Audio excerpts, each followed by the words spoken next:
جبکہ جگر دوز آہو بکا کے درمیان ایک لاش اس گھر سے نکلتی۔ ان دنوں میں کوارنٹین میں بطور ایک ڈاکٹر کے کام کر رہا تھا۔ پلیگ کا خوف میرے دل و دماغ پر بھی مسلط تھا۔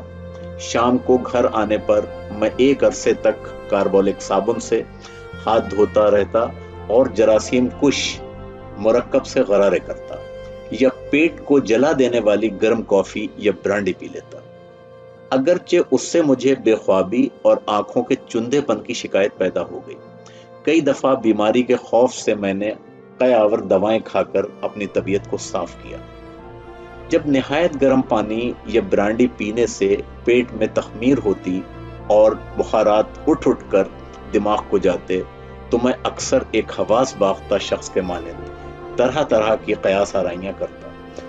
گلے میں ذرا بھی خراش محسوس ہوتی تو میں سمجھتا کہ پلیگ کے نشانات نمودار ہونے والے ہیں۔ اف، میں بھی اس موذی بیماری کا شکار ہو جاؤں گا۔ پلیگ اور پھر کوارنٹین۔ انہی دنوں میں نو عیسائی ولیم بھاگو خاکرو، جو میری گلی میں صفائی کیا کرتا تھا، میرے پاس آیا اور بولا، بابو جی غضب ہو گیا، آج ایمباسی محلے کے قریب سے 20 اور 1 بیمار لے گئی ہے۔ 21 ایمبولینس میں نے متعجب ہوتے ہوئے یہ الفاظ کہے۔ جی ہاں، پورے 20 اور 1۔ انہیں بھی کونٹین لے جائیں گے؟ وہ بیچارے کبھی واپس نہ آئیں گے۔ دریافت کرنے پر مجھے معلوم ہوا کہ بھاگو رات کے 3 بجے اٹھتا ہے، آدھ پاؤ شراب چڑھا لیتا ہے اور پھر حسب عادت کمیٹی کی گلیوں میں اور نالیوں میں چونا چھڑکنا شروع کر دیتا ہے تاکہ جراثیم پھیلنے نہ پائیں۔ بھاگو نے مجھے مطلع کیا کہ اس کے 3 بجے اٹھنے کا یہ بھی مطلب ہے کہ بازار میں پڑی ہوئی لاشوں کو اٹھا کر اور اس محلے میں جہاں وہ کام کرتا ہے ان لوگوں کے چھوٹے موٹے کام کاج کرے جو بیماری کے خوف سے باہر نہیں نکلتے۔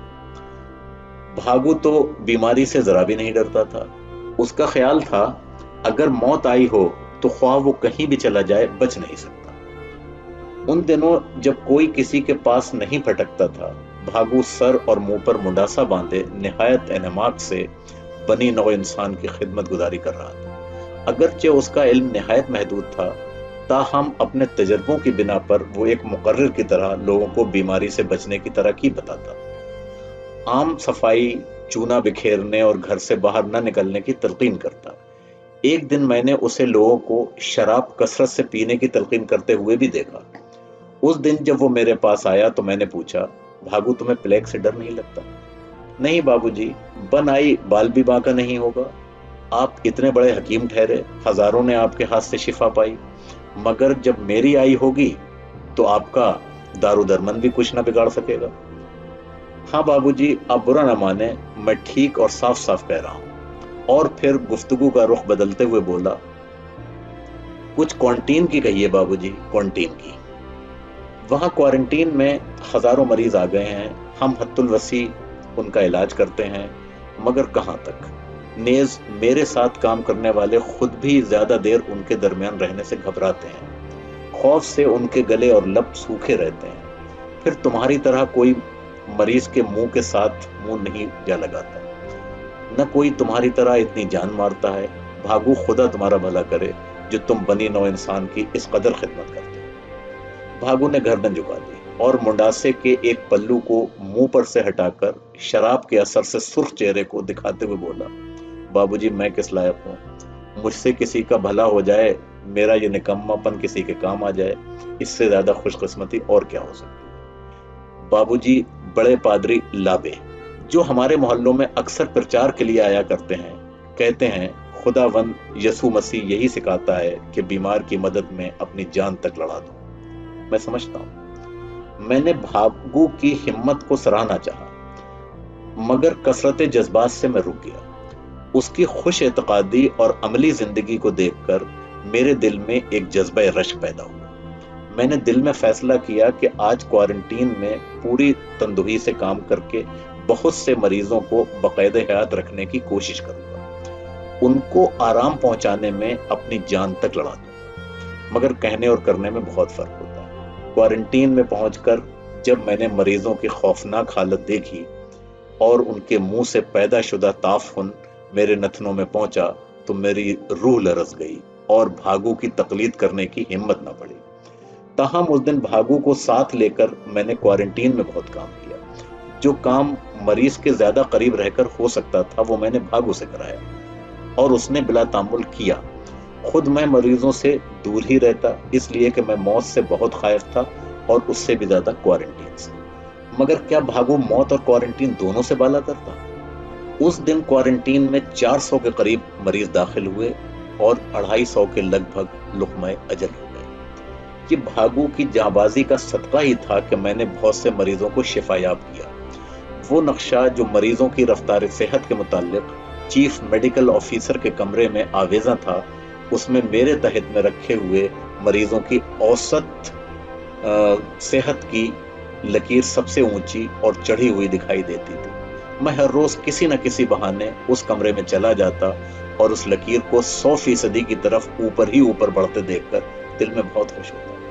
ایک دن میں نے برانڈی ضرورت سے زیادہ پی لی۔ میرا دل دھک دھک کرنے لگا، نبض گھوڑے کی طرح دوڑنے لگی، اور میں ایک جنونی کی مانند ادھر ادھر بھاگنے لگا۔ مجھے خود شک ہونے لگا کہ پلیگ کے جراثیم نے مجھ پر آخرکار اپنا اثر کر ہی دیا ہے، اور عنقریب یہ گلٹیاں میرے گلے یا رانوں میں نمودار ہوں گی۔ میں بہت سراسیمہ ہو گیا۔ اس دن میں نے کوارنٹین سے بھاگ جانا چاہا۔ جتنا عرصہ بھی میں وہاں رہا، خوف سے کانپتا رہا۔ اس دن مجھے بھاگو کو دیکھنے کا صرف 2 دفعہ اتفاق ہوا۔ دوپہر کے قریب میں نے اسے ایک مریض سے لپٹے ہوئے دیکھا۔ وہ نہایت پیار سے اس کے ہاتھوں کو تھپک رہا تھا۔ مریض میں جتنی بھی سکت تھی اسے جمع کرتے ہوئے اس نے کہا، بھائی اللہ ہی مالک ہے، اس جگہ تو خدا دشمن کو بھی نہ لائے، میری 2 لڑکیاں، اور رک گیا۔ بھاگو نے اس کی بات کاٹتے ہوئے کہا، خدا وند یسوع مسیح کا شکر کرو بھائی، تم تو اچھے دکھائی دیتے ہو۔ ہاں بھائی، شکر ہے خدا کا، پہلے سے کچھ اچھا ہی ہوں۔ اگر میں کوارنٹین، ابھی یہ الفاظ اس کے منہ میں ہی تھے کہ اس کی نسیں کھنچ گئیں، اس کے منہ سے کف جاری ہو گیا، آنکھیں پتھرا گئیں، کئی جھٹکے آئے، اور وہ مریض جو ایک لمحہ پہلے سب کو اور خصوصاً اپنے آپ کو اچھا دکھائی دے رہا تھا، ہمیشہ کے لیے خاموش ہو گیا۔ بھاگو اس کی موت پر دکھائی نہ دینے والے خون کے آنسو بہانے لگا، اور کون اس کی موت پر آنسو بہاتا؟ کوئی اس کا وہاں ہوتا تو اپنے جگردوز نالوں سے ارض و سما کو شق کر دیتا۔ ایک بھاگو ہی تھا جو سب کا رشتہ دار تھا، سب کے لیے اس کے دل میں درد تھا، وہ سب کی خاطر روتا اور کڑتا تھا۔ ایک دن اس نے خدا وند یسوع مسیح کے حضور میں نہایت عجز و انکسار سے اپنے آپ کو بنی نوع انسان کے گناہ کے کفارے کے طور پر بھی پیش کیا۔ اسی دن شام کے قریب بھاگو میرے پاس دوڑا دوڑا آیا۔ سانس پھولی ہوئی تھی اور وہ ایک دردناک آواز سے کرا رہا تھا۔ بولا، بابو جی، یہ کوارنٹین تو دوزخ ہے۔ دوزخ؟ پادری لابے اسی قسم کی دوزخ کا نقشہ کھینچا کرتا تھا۔ میں نے کہا، ہاں بھائی، یہ دوزخ سے بھی بڑھ کر ہے۔ میں تو یہاں سے بھاگ نکلنے کی ترکیب سوچ رہا ہوں، میری طبیعت آج بہت خراب ہے۔ بابو جی، اس سے زیادہ اور کیا بات ہو سکتی ہے؟ آج ایک مریض جو بیماری کے خوف سے بے ہوش ہو گیا تھا، اسے مردہ سمجھ کر کسی نے لاشوں کے ڈھیر میں جا ڈالا۔ جب پیٹرول چھڑکا گیا اور آگ نے سب کو اپنی لپیٹ میں لے لیا تو میں نے اسے شعلوں میں ہاتھ پاؤں مارتے دیکھا۔ میں نے کود کر اسے اٹھا لیا۔ بابو جی، وہ بہت بری طرح جھلسا گیا تھا۔ اسے بچاتے ہوئے میرا دایاں بازو بالکل جل گیا ہے۔ میں نے بھاگو کا بازو دیکھا، اس پر زرد زرد چربی نظر آ رہی تھی۔ میں اسے دیکھتے ہی لرز اٹھا۔ میں نے پوچھا، کیا وہ آدمی بچ گیا ہے پھر؟ بابو جی، وہ کوئی بہت شریف آدمی تھا جس کی نیکی اور شریفی سے دنیا کوئی فائدہ نہ اٹھا سکی۔ اتنے درد و کرب کے حالت میں بھی اس نے اپنا جھلسا ہوا چہرہ اوپر اٹھایا اور اپنی مریل سی نگاہ میری نگاہ میں ڈالتے ہوئے اس نے میرا شکریہ ادا کیا۔ اور بابو جی، بھاگو نے اپنی بات کو جاری رکھتے ہوئے کہا، اس کے کچھ عرصے بعد وہ اتنا تڑپا کہ آج تک میں نے کسی مریض کو اس طرح جان توڑتے نہیں دیکھا ہوگا۔ اس کے بعد وہ مر گیا۔ کتنا اچھا ہوتا جو میں اسے اسی وقت جل جانے دیتا۔ اسے بچا کر میں نے اسے مزید دکھ سہنے کے لیے زندہ رکھا، اور پھر وہ بچا بھی نہیں۔ اب انہی جلے ہوئے بازوؤں سے میں پھر اسے اسی ڈھیر میں پھینک آیا۔ اس کے بعد بھاگو کچھ نہ بول سکا۔ درد کی ٹیسوں کے درمیان اس نے رکتے رکتے کہا، آپ جانتے ہیں وہ کس بیماری سے مرا؟ پلیگ سے نہیں، کوارنٹین سے۔ اگرچہ ہمہ یاراں دوزخ کا خیال اس لامتناہی سلسلہ قہر و غضب میں لوگوں کو کسی حد تک تسلی کا سامان بہم پہنچاتا تھا، تاہم مقہور بنی آدم کی فلک شگاف صدائیں تمام شب کانوں میں آتی رہتی، ماؤں کی آہو بکا، بہنوں کے نالے، بیویوں کے نوحے، بچوں کی چیخ و پکار شہر کی اس فضا میں جس میں کہ نصف شب کے قریب الو بھی بولنے سے ہچکچاتے تھے، ایک نہایت المناک منظر پیدا کرتی تھی۔ جب صحیح و سلامت لوگوں کے سینوں پر منو بوجھ رہتا تھا تو ان لوگوں کی عادت کیا ہوگی جو گھروں میں بیمار پڑے تھے اور جنہیں کسی یرقان زدہ کے مانند در و دیوار سے مایوسی کی زردی ٹپکتی دکھائی دیتی تھی، اور پھر کوارنٹین کے مریض جنہیں مایوسی کی حد سے گزر کر ملک الموت مجسم دکھائی دے رہا تھا۔ وہ زندگی سے یوں چمٹے ہوئے تھے جیسے کسی طوفان میں کوئی کسی درخت کی چوٹی سے چمٹا ہوا اور پانی کی تیز و تند لہریں ہر لہجہ بڑھ کر اس چوٹی کو بھی ڈبو دینے کی آرزو مند ہوں۔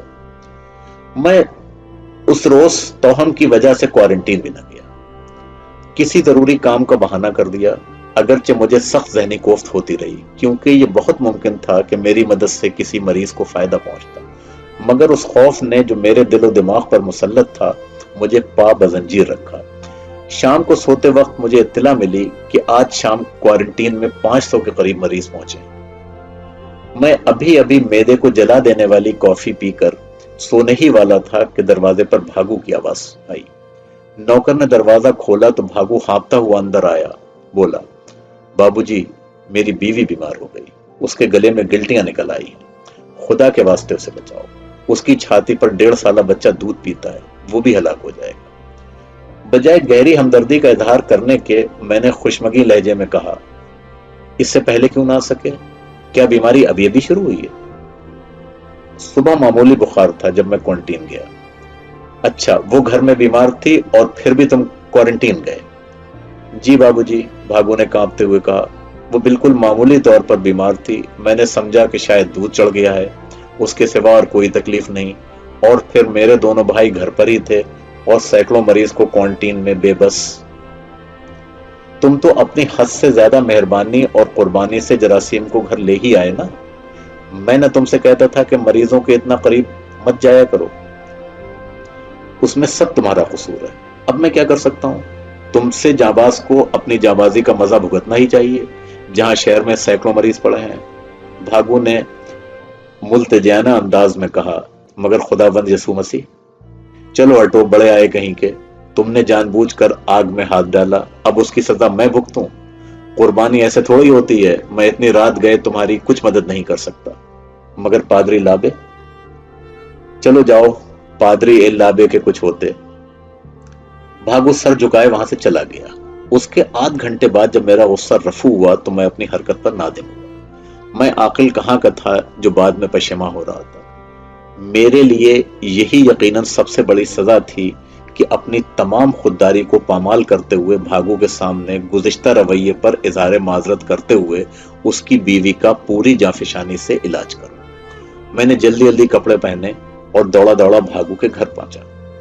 وہاں پہنچنے پر میں نے دیکھا کہ بھاگو کے دونوں چھوٹے بھائی اپنی بھاوج کو چارپائی پر لٹائے ہوئے باہر نکل رہے تھے۔ میں نے بھاگو کو مخاطب کرتے ہوئے پوچھا، اسے کہاں لے جا رہے ہو؟ بھاگو نے آہستہ سے جواب دیا، کوارنٹین میں۔ تو کیا اب تمہاری دانست میں کوارنٹین دوزخ نہیں ہے بھاگو؟ آپ نے جو آنے سے انکار کر دیا بابو جی، اور چارہ ہی کیا تھا؟ میرا خیال تھا وہاں حکیم کی مدد مل جائے گی اور دوسرے مریضوں کے ساتھ اس کا بھی خیال رکھوں گا۔ یہاں رکھ دو چارپائی، ابھی تک تمہارے دماغ سے دوسرے مریضوں کا خیال نہیں گیا، احمق۔ چارپائی اندر رکھ دی گئی اور میرے پاس جو تیر بہدف دوا تھی میں نے بھاگو کی بیوی کو پلائی اور پھر اپنے غیر مرئی حریف کا مقابلہ کرنے لگا۔ بھاگو کی بیوی نے آنکھیں کھول دیں۔ بھاگو نے ایک لرزتی ہوئی آواز میں کہا، آپ کا احسان ساری عمر نہ بھولوں گا بابو جی۔ میں نے کہا، مجھے اپنے گزشتہ رویے پر سخت افسوس ہے بھاگو، ایشور تمہیں تمہاری خدمات کا صلہ تمہاری بیوی کی شفا کی صورت میں دے۔ اسی وقت میں نے اپنے غیر مرئی حریف کو اپنا آخری حربہ استعمال کرتے دیکھا۔ بھاگو کی بیوی کے لب پھڑکنے لگے، نفس جو کہ میرے ہاتھ میں تھی مدم ہو کر شانے کی طرف سرکنے لگی۔ میرے غیر مرئی حریف نے، جس کی عموماً فتح ہوتی تھی، حسب معمول پھر مجھے چاروں شانے چت گرایا۔ میں نے ندامت سے